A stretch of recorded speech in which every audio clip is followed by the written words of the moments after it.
اور جب یہ آیت نازل ہوئی تو وہ حضرت زینب بنت جہش کے گھر والے خود حاضر ہوئے، عرض کی حضور جہاں آپ کا دل کرتا ہے آپ بچی کا رشتہ فرما دیں، ہم اللہ رسول کے حکم کے آگے بات نہیں کر سکتے۔ آج بھی آپ دیکھ لیں، برادری پہلے اور دین معاذ اللہ بعد میں۔ برادری پہلے، بھائی شادی پہ کوئی بےہودہ حرکت نہ کرنا تو کہتے میری برادری نہیں مانتی۔ یہ بڑا خطرناک جملہ ہے، یعنی ایک طرف نبی پاک کی شریعت اور دوسری جانب برادری، تو یہ مطلب آپ اندازہ کر لیں کہ یہ بات کہاں تک جاتی۔ آپ نے اس میں سے اختیار کسے کیا؟ ہماری برادری وہی ہے جس برادری میں حضرت بلال حبشی شامل ہے، حضرت صہیب رومی اور عمار یاسر شامل، وہ ہماری برادری ہے، ایک ہوں مسلم حرم کی پاسبانی کے لیے۔ اللہ توفیق عطا فرمائے۔ پھر اس سے آگے آیت نمبر 37 سے یہ مسئلہ بیان ہوا ہے کہ جو منہ بولا بیٹا ہے وہ حقیقی بیٹے کے حکم میں نہیں ہوتا، وہ حقیقی بیٹے کے حکم میں نہیں ہوتا۔ وہ میں پیچھے بھی بتا چکا ہوں، ہوا یہ تھا کہ ایک منہ بولے بیٹے نے طلاق دی تھی، تو نبی کریم علیہ السلام کے وہ منہ بولے بیٹے تھے، تو ان کی زوجہ سے حضور نے نکاح کرنا چاہا۔ لوگوں نے کہا کہ یہ تو یہ والا معاملہ ہے، تو فرمایا وہ جو منہ بولا بیٹا ہے وہ منہ بولا بیٹا ہی ہوتا ہے۔ مجھ سے ایک دفعہ ایک دوست نے سوال پوچھا تھا کہ منہ بولی جو بہن ہوتی ہے تو بھئی وہ غیر محرم ہوتی ہے،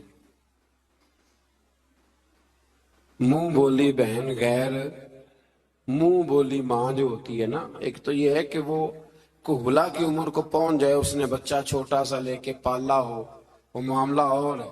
لیکن ہمارے ہاں جس طرح رشتے نہیں بن جاتے، جو اصل بہن ہوتی ہے اس کا پتہ ہی کوئی نہیں، اور بھائی جس کو اللہ رسول نے تیری بہن بنایا تجھے وہ پسند کیوں نہیں، اور جس کو رب کریم نے تیرے لیے رشتہ بنایا ہے تجھے وہ رشتہ قبول کیوں نہیں۔ اللہ تبارک و تعالی حقیقی مفہوم کی طرف ہماری توجہ لگائے، اسی میں ہمارا فائدہ ہے۔ تو پھر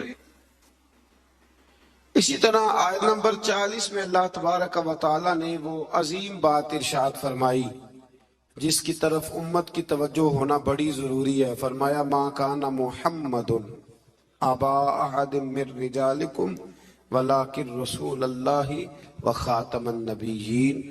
فرمایا محمد صلی اللہ علیہ وسلم مردوں میں سے کسی کے باپ نہیں، ہاں اللہ کے رسول ہیں اور نبوت کو ختم کرنے والے ہیں، خاتم النبیین ہیں حضور۔ حضور نے فرمایا میں آخری نبی ہوں، میرے بعد کوئی نبی، میرے بعد کوئی نبی، ضرورت بھی کوئی نہیں، اس لیے کہ میرے نبی نے کمی چھوڑی کوئی نہیں، ضرورت ہی کوئی نہیں، حاجت ہی کوئی نہیں، ضرورت ہی کوئی نہیں۔ بلا وجہ بعض لوگوں کو اللہ تبارک و تعالیٰ معاف کرے، روٹی پیٹ بھر کے کھانے کو نہیں ملتی تو نبوت کا دعویٰ کر دیتے، اور عجیب و غریب قسم کے لوگ ہیں جو میدان میں آ نکلتے ہیں۔ اور مجھے تو ان لوگوں کی سمجھ نہیں آتی جو دلیلیں پوچھتے ہیں اور پھر بعد میں کہانیاں سناتے ہیں۔ تو بھئی حضور آخری نبی ہے، رسول کریم کے بعد کوئی نبی آ سکتا؟ ایک بات کو سمجھیں، حضور کا تاج ہے ختم نبوت، یہ نبی پاک کی نشست ہے ختم نبوت، یعنی نبی ختم ہو گئے تو آخری نشست پہ حضور بیٹھے ہیں۔ تو اب جو کہتا ہے کہ میں نے بھی بیٹھنا ہے تو بے ادبی کرتا ہے کہ نہیں کرتا؟ اس لیے قادیانی اتنے برے ہیں، ان سے مسلمان اس لیے بیزار رہتے ہیں کہ وہ بہت بڑی بے ادبی کرتے ہیں۔ وہ نبی کریم علیہ السلام کے بعد کسی کو ذلی اور کسی کو بروزی نبی مانتے ہیں۔ بھئی رسول کریم پر نبوت ختم ہو گئی، اور نبی کریم علیہ السلام فرماتے ہیں میرے بعد کوئی نبی، فرمایا اگر کوئی ہو سکتا ہوتا نا تو خطاب کا بیٹا عمر ہوتا، جن میں صفتیں ہیں، لیکن جو ہو سکتے تھے جب وہ نہیں ہوئے، جو ہو سکتے تھے تو ایک کانا آدمی، وہ کانا تھا مرزا، ایک آنکھ سے کانا تھا، اور عجیب اس کے باتیں تھیں، بڑے بڑے عجیب اس کو امراض تھے، اس نے اٹھ کے دعویٰ کر دیا۔ تو بڑے بڑے عجیب لوگ ہیں نا، ماننے والے تو شیطان کو بھی مانتے جاتے ہیں، معاذ اللہ، ماننے والے تو سب کو مل جاتے۔ اللہ تبارک و تعالی ہمیشہ حق پر استقامت عطا فرمائے۔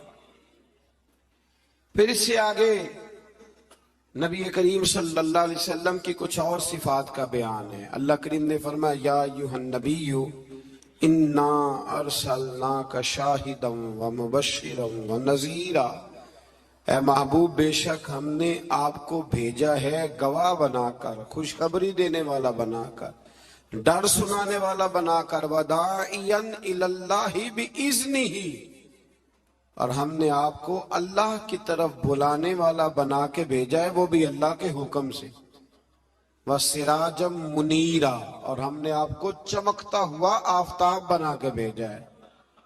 تو نبی کریم علیہ السلام کو اللہ نے یہ صفات عطا فرمائی ہیں، شانیں عطا فرمائی ہیں۔ ایک بات آپ یہاں رک کے ذرا سوچئے گا، کچھ لوگ کہتے ہیں جی شان مصطفیٰ کا جلسہ کرنے کی کیا ضرورت، معراج مصطفیٰ، میلاد مصطفیٰ، آپ سیدھا سیدھا نماز روزے کی بات بتائیں، شان بیان کرنا کیوں ضروری ہے؟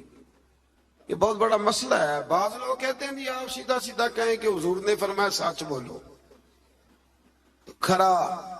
کھری بات کرو اور دیانتداری۔ یہ آپ کیا حضور شان بڑی تھی، عظمت بڑی تھی، تو بھئی ان آیات میں اللہ کیا بیان کر رہا ہے؟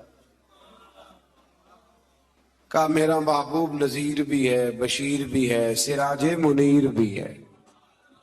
یہ ساری صفتیں اللہ نے قرآن میں بیان کی، اور ایک جگہ پہ نہیں، درجنوں جگہ پہ واضح آیات میں۔ ویسے تو سارا ہی قرآن حضور کی تعریف ہے، اور یہ میں نہیں کہہ رہا، یہ حضرت عائشہ صدیقہ فرماتی کان خلقہ القرآن، فرمایا اگر تم نے حضور علیہ السلام کے اخلاق دیکھنے ہو تو قرآن پڑھ لو۔ تو اس لیے یہ عظمتوں اور شانوں کا بیان یہ طریقہ ہے، یہ مسلمان کی روح کی غذا ہے۔ اللہ ہمیں سمجھنے کی توفیق عطا فرمائے۔ پھر آیت نمبر 53 سے نبی پاک علیہ السلام کی بارگاہ کے آداب بیان ہوئے کہ بغیر اجازت نبی کے گھر میں داخل نہ ہو، دعوت طعام ہو تو کھانا کھا کے منتشر ہو جاؤ۔ کھانا کھا لیا تو اب ہوا یہ کہ حضور نے دعوت پکائی کچھ صحابہ کی، تو کھانا کھا کے بیٹھ گئے گپ شپ کرنے کے لیے۔ تو محبوب کریم نے ایک دو دفعہ دیکھا کہ اب یہ جائیں، حضور نے آرام کرنا تھا، لیکن کچھ لوگ بیٹھ گئے، تو اللہ کریم نے فرمایا جب کھا لیا نا اب جاؤ منتشر ہو جاؤ۔ گویا رب کریم اپنے محبوب کے دربار کے آداب بیان فرماتا ہے، اللہ بیان فرماتا ہے۔ اللہ اکبر۔ نبی کی بیویوں سے کوئی چیز مانگو تو پردے کے پیچھے سے مانگو۔ نبی کی بیویوں سے آپ کی رحلت کے بعد دائمی طور پر مسلمانوں کا نکاح ممنوع ہے۔ اپنے کسی بھی عمل سے اللہ اور اس کے رسول صلی اللہ علیہ وسلم کو تکلیف نہ دو۔ آیت نمبر 9 سے 13 تک ایک بار پھر اللہ تعالیٰ کی قدرت کے تحت بارش کے نظام کا ذکر ہے۔ انسان کو اس کے جوہر تخلیق کی طرف متوجہ کیا گیا تاکہ سرکشی کا شکار نہ ہو، اور وہ یہ کہ مادہ کے پیٹ میں حمل کو بھی اللہ جانتا ہے، اور یہ کہ کس کی عمر میں درازی ہے یا کس کی عمر میں کمی ہے، وہ سب اللہ نے کتاب تقدیر میں لکھ دیا ہے۔